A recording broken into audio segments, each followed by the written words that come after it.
혼인신고. That is a word that means registering the marriage in Korea. When my husband and I went to register our marriage, we brought my dad, my stepmom, and a couple of our friends with us. It was really nice. But the process is pretty simple and it's a pretty exciting time. We registered our marriage actually the day before our wedding. But nowadays in Korea, some people aren't registering until years after the wedding. Some people wait until they're pregnant and about to have a baby. Some people register their marriage way before they actually have a physical marriage because the physical marriage ceremony is just so expensive. But imagine, you're 7 months pregnant with your husband. You've already had a wedding ceremony and everything. You just haven't done the 혼인신고. You go to the government office. You both get the paperwork. You submit it to the person at the desk. Ooh. It appears that the husband already has registered a marriage 14 years ago, back in 2010. Oh, excuse me, what? So there are some people who secretly register marriages for people that they're not actually married to. Let it bounce. Hello friends and family, this is Megan Moon, aka 저는 미국 사람.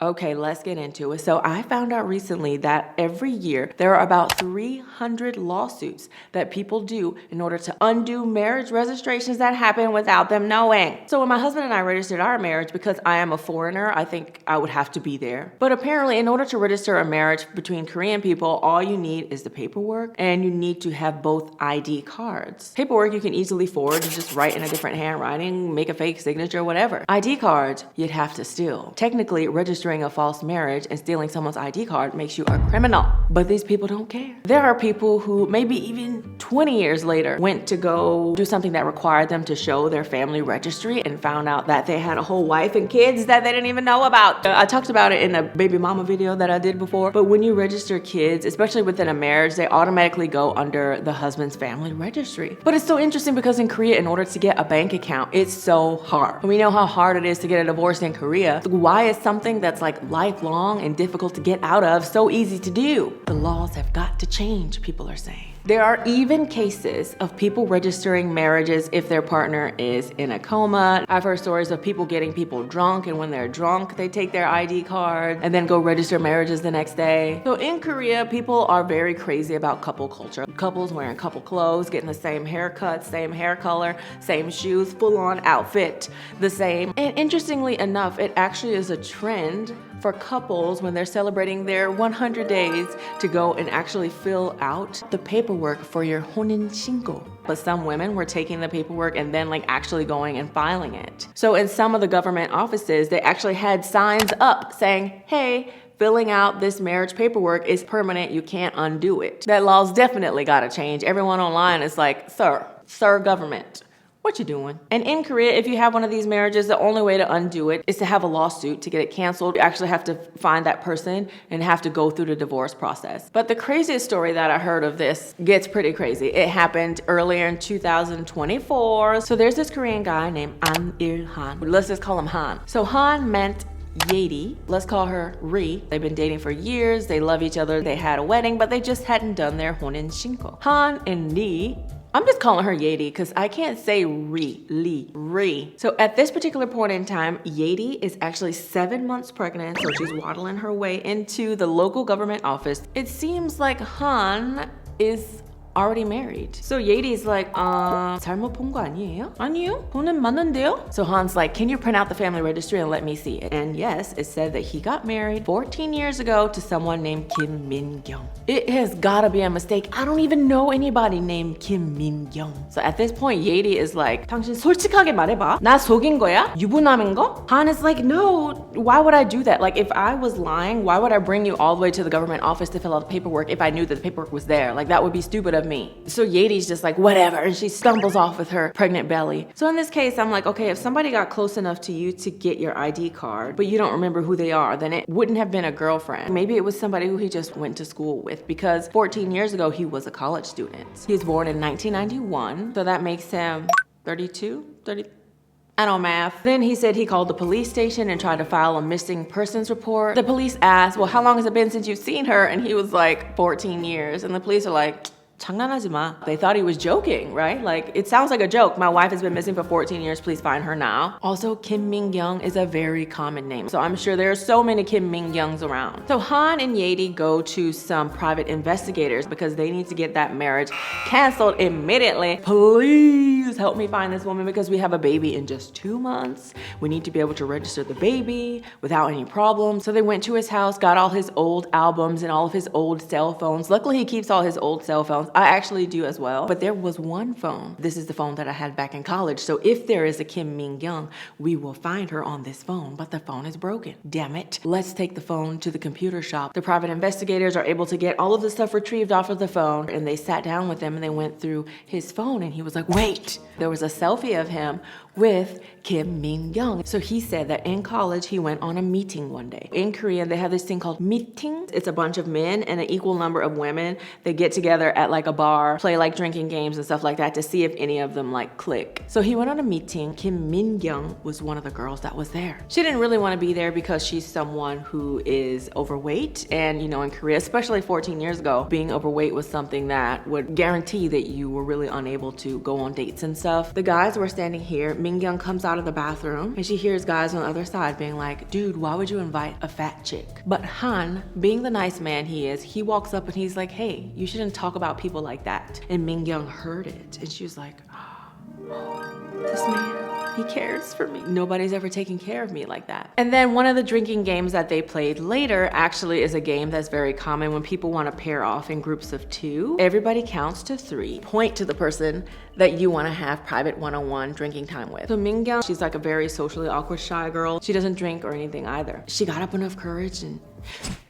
she pointed at Han, and then Han, he pointed to Kim Min-young, and she's like, oh my God, someone selected me. Apparently they had a good time, but he got super smashed. He blacked out.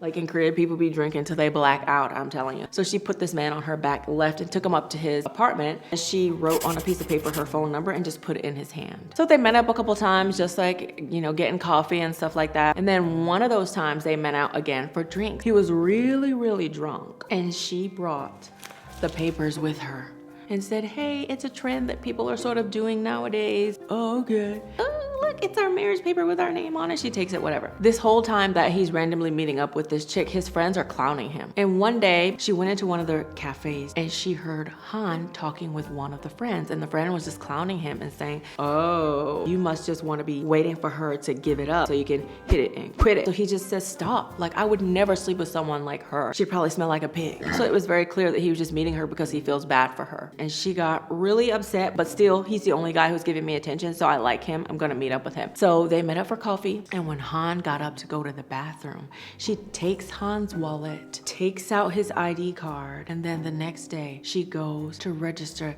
their marriage. He didn't know that his ID was stolen, and he didn't know that she had registered marriage, but she had. That was the Kim Min-young. Problem is, nobody knows where the hell she is. So Yedi had met up with the private investigator separately at a cafe. Her and her husband go to that cafe often. So the cafe owner is very nice to them. She, you know, gives her extra stuff, especially now that she's pregnant. And Yedi goes to sit down and talk to the private investigator. And the private investigators reassure her, we're trying to figure this out. We promise we're gonna find her. So they found the social media accounts of some of Han's friends that he went to the meetings with, and one of them found out who Kim Min-young was, so they got an address of where Kim Min-young works. And where do you think that was? The cafe that the wife and husband frequent. So the private investigators called Han and they said, hey, come to the cafe. They checked the business registration and it's registered under Kim Min-young, and they see the girl whose photo they have working at the front counters. Han can't recognize her because Kim Min-young, remember we said back in the day she used to be really big, she lost a lot of weight and had surgery, so nobody could recognize her. This is Kim Min-young, the girl who's been working at this freaking cafe that you guys have been frequenting for years,